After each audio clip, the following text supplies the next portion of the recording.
New at 6, two men survive a plane crash in the Outer Banks. The single-engine aircraft went down around 11 this morning near Bombay Drive in Kill Devil Hills. It's right on the boundary of the Wright Brothers National Memorial and the First Flight Airport.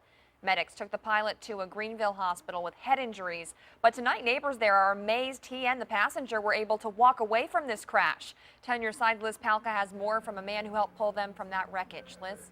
Yeah, and neighbors tell us he saw it all unfold, including when the plane hit the pine trees, then came down in someone's backyard.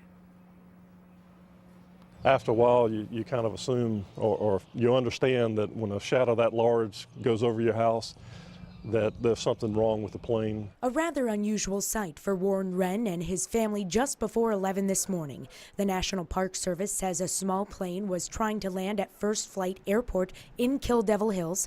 Witnesses tell us the pilot seemed to be struggling. I knew if he was sideways or close to it, that things were going to turn out bad. Wren said the Fantasy Air SRO was sideways, then hit the trees. When it hit the pine trees, that was probably a good thing because it slowed down the forward momentum. That's when the aircraft came crashing down in the Bombay neighborhood, not far from the Wright Brothers National Memorial. Two men were on board. Both survived.